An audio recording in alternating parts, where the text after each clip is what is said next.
lovers of the association. This is your guy Marcellus Ease, and we are in for a good one. The storylines are revving up as the future megastars of the league, Anthony Edwards and Luka Doncic, get a little rematch from last year's Western Conference Finals. But this time around, Ant-Man, without the same caliber co-star, is showing slight improvement from his decision-making that kind of led to them not making the finals. And for Luka Doncic, we're seeing a little bit of the same old from the NBA Finals, in which his lack of defensive mobility is kind of hurting his team.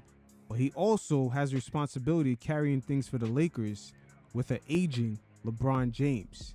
This duo is interesting for a number of reasons, because Rob Pelinka hasn't quite made it clear if he's going to build around these two for the immediate future.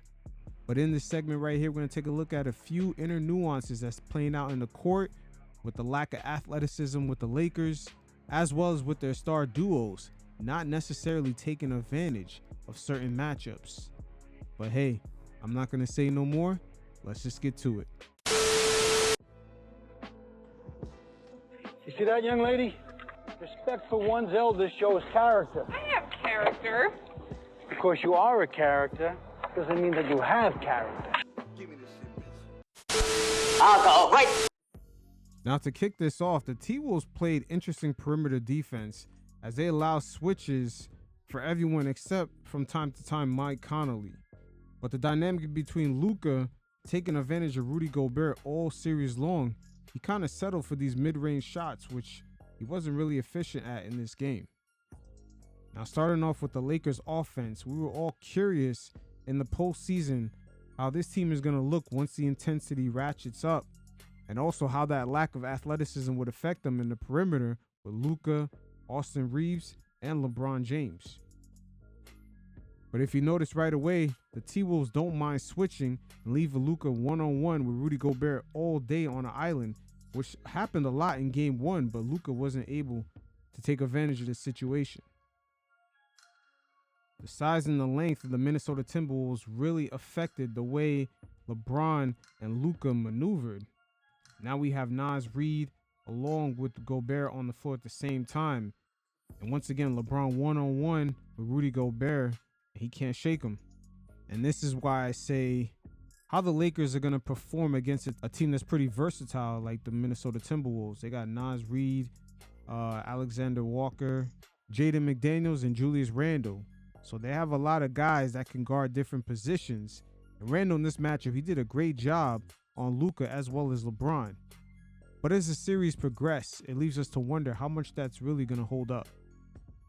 Once again, LeBron right here, he sees an opportunity 1v1 to attack the paint because he has Gobert kind of compromised because he goes hit to the open shooter and Rui. But he can't even shake off Naz Reid. And the Lakers are really relying on a 40-year-old LeBron James. Even though he had a great season, it's going to be tough to see him keep up the intensity with a team that just has so much versatility out in the perimeter. This is one thing that should jump off the screen and be a major red flag for Laker fans, almost like an alert. Because even in transition throughout this game, you've seen the difference in the speed. The T-Wolves, when they got out there, they were gone. And the Lakers just having Austin Reeves, LeBron James, and Luka Doncic trying to deal with Anthony Edwards, Naz Reid, McDaniels, and Alexander Walker. Even DiVincenzo's three-point shooting, they're just so spread out. And just running, gunning in transition like that, it really killed the Lakers in this game. But just going back to some of these offensive possessions, I mean, even Luka one-on-one with Julius Randle just can't shake him. Like, this is the story of how game one went. The Lakers stars were unable to convert in a lot of these 1v1 situations. As right here, we see a switch. First it was Randle, now Naz Reid is on LeBron, and still he can't shake him. And just look at the T-Wolves defenders. Everybody can move. Everybody got decent length on them. And Dante DiVincenzo, even though he's smaller, he plays like a bigger guard. He's sort of like Josh Hart on the Knicks with the rebounding, the tenacity. He has that it factor. So it's an interesting dynamic playing out with the Lakers. They're going to have a lot of tough decisions to make come the offseason. And one of them is if they want to get real, They're going to have to figure out what they're doing with LeBron James. He may have to take a pay cut to keep this team competitive.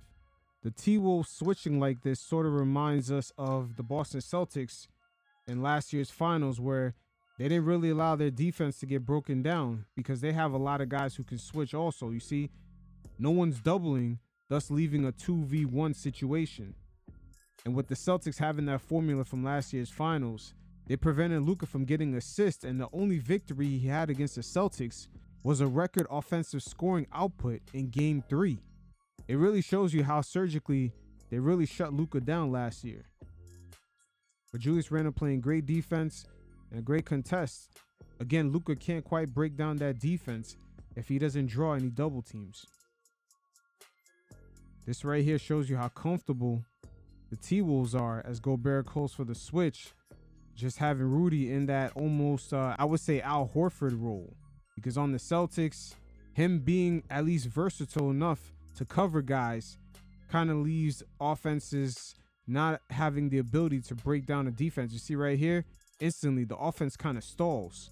And now the slower Reeves, he's really got to go one-on-one with Gobert. Even though Gobert is a little bit slower, Reeves has the length on him, but he ends up putting up a Hail Mary. Here it is again in transition. No double comes. You got a guard on the slower footed center. The Lakers offense stalls again. There's no advantage. And just looking at it one more time with the Lakers in transition, what do you notice? There's truly a lack of athleticism out there. And that's something major that's going to haunt the Lakers in this series, and it's affecting them on both ends of the floor. Here's the transition offense again with the rare turnover, something the Lakers don't really do. What do you notice? 4-on-3 right here. Again, a lack of athleticism. They just settle for a three-point shot. With the Lakers, it's nice to get stars, but in this current NBA, the way it's constructed, just so much global talent coming in. You got guys doing 4 years in college. You got international players coming in. You got the Jalen Brunsons of the world, the second-round pick. You got Jokic, possibly could win his 4th MVP, being the last overall pick. There's just so much talent in the league. Most teams are very, very deep in the amount of players that they can just have come in and just impact the game, and just teams that are very top driven, top heavy, like the Lakers. It's just things of the past. And I would say the Big Three era, those times are long gone. And this offseason for the Lakers is going to be very, very telling. So when it comes to Ant-Man, Anthony Edwards is a little bit too quick for these Lakers perimeter defenders. He went past Rui, he went past Austin Reeves, and he was even too much dancing on Luka. It's just too easy to penetrate this Lakers defense. But when you go up against a dynamic wing like Edwards, you're gonna have issues. The only thing I would say is he doesn't quite finish as well at the rim. When he's adjusting his body, just getting ready to go up mid-air, it's like last minute he tries to figure out what to do. And in this very game, he had way too many blown layups for a superstar. Ant-Man could definitely do better than that. He does the hardest part first, which is just twerking his body, getting it in position while, just going in the air. And then the easiest part, just finishing.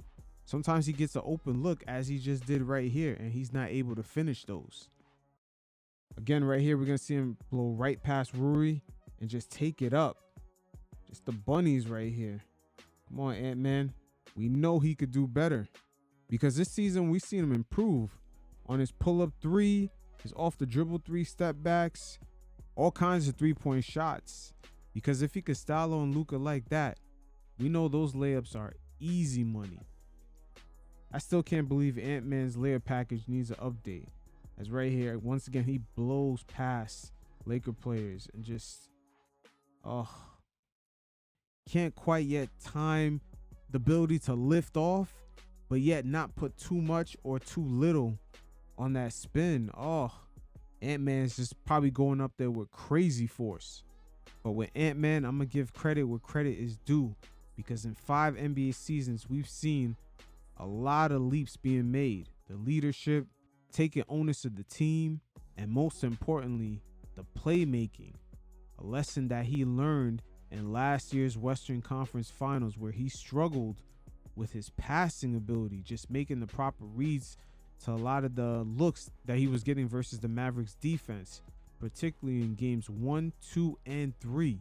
And we all felt for Edwards in a way, because you see potentially a young, great player just make, the usual mistakes in a really high stakes game. And that was to go to the NBA Finals. And Ant-Man he didn't have enough reps at just adjusting to a lot of different defensive coverages. Just certain guys looked like they were open for a second, the Ant-Man would hit them and the pass would be intercepted, or just dealing with the way defenses were collapsing on him, how fast it was happening, who's cutting where. Ant-Man was just going through his typical superstar progressions. We've seen all the greats go through the same thing. And in this season, with the improvement from the three-point shooting, hey, there's no doubt in my mind that he's going to be able to pick it up on the mental side soon. That's going to be perhaps the biggest hurdle. It's not necessarily the physical, it's the mental side of the game. The thinking, the going through your progressions, understanding what the game is telling you, how to properly read the chessboard. This is the next leap for Anthony Edwards, and it usually happens to NBA players where they're almost about, I would say, 1 or 2 years past their physical primes. I would say probably ages 29, 28, maybe 30, 31, where guys mental and physical, they meet at their peaks. And just right before the mental is about to surpass the physical, there's a nice little 1 to 3 year sweet spot. That's the reason why we see some of the greats win championships at the age of 26, 27. That's sort of the beginning of where the physical and the peak actually meet together. And just after every other age, the mental is supposed to keep going higher as the physical goes down. We're watching it right now with Stephen Curry. And I would say a few years ago when LeBron was having that run where he was killing the Toronto Raptors, that was the exact scenario LeBron was at. And the mental completely passed his physical peak. I would say when Devin Booker had eliminated the Lakers the season after they won the championship. But right now, Stephen Curry's at the end of that phase where the mental has surpassed the physical enough before the mega drop off from the physical. Stephen Curry is at that spot. This season could be one last hurrah for him. But going back to Anthony Edwards, let's take a look at his decision making. As right here, he has an early dump off to Rudy Gobert as he's mismatched on Austin Reeves. And he's going to miss him. It's a little bit too late now. And he opts out to take the much more difficult shot. See, these are the little things he's going to have to improve on. This progression right here is very typical for a young player. Now, Ant-Man right here is matched up on Rui. He kind of uses the threat of his speed right exactly here to open up McDaniels. We're going to continue to see Ant-Man kind of use his speed as Mike Conley is going to come right here and give him a screen, but he ghosted. And now Ant-Man uses that as an attacking chance to use his speed and create new passing possibilities. And that's something normally he would only use it to his advantage when he wants to bang it on somebody, get that dunk off. Got to use the same thing when it comes to his passing. Use that speed, the way he torques his body in the air. Use that to his advantage to get some of these passes out. Check out Edwards right here. He got the smaller defender and Gabe Vincent on him. And check out his passing in the post, generating some great looks for his teammates. And that's not a bad thing at all. We see many of the previous NBA legends go through a similar phase where they started using teammates a lot more, and also their points per game averages started to come down a little bit. For Ant-Man this season, there's been times where he's been a little bit too trigger happy, and it does affect his teammates. They can't quite get into rhythm, especially Julius Randle out there. That's a player that sometimes he needs the ball in his hands to kind of get into his flow. He's more of an emotional player. Now right here, Dorian Finney-Smith is so concerned with Ant-Man just getting past Rui, because remember, the Lakers out on the perimeter, they don't have guys who can keep up. They've been getting burned all game. LeBron James, Gabe Vincent, Rui, and also Reeves. So as McDaniel makes his cut, and check out Naz Reid. Edwards making timely reads, getting his teammates involved. Smiles on faces, building camaraderie. This is what it's all about for Edwards to get up to that next level. And who knows, perhaps take his next step up to possibly being the top guy, especially on the American side. The American-born player right now is struggling to maintain that top figurehead, that I would say superstar kind of bravado. I would say Jason Tatum is ahead of all these guys when it comes to that, but he doesn't quite have the superstar mystique. But when it comes to the Lakers and the T-Wolves, this is going to be interesting. JJ Redick, he's shown quite a few adjustments he's made throughout the season, and I wouldn't be surprised for game 2 if he has something for the young Edwards that he's never seen before. But for the T-Wolves, they have a lot of guys that can switch, that can guard multiple positions. They have the speed, they have the athleticism, they have the shooting, which is going to spread the Lakers thin with the aging LeBron James and a Luka Doncic that sort of still looks like he's working his way back. But we'll see how it pans out. Until next time, you fellas, stay safe. Peace.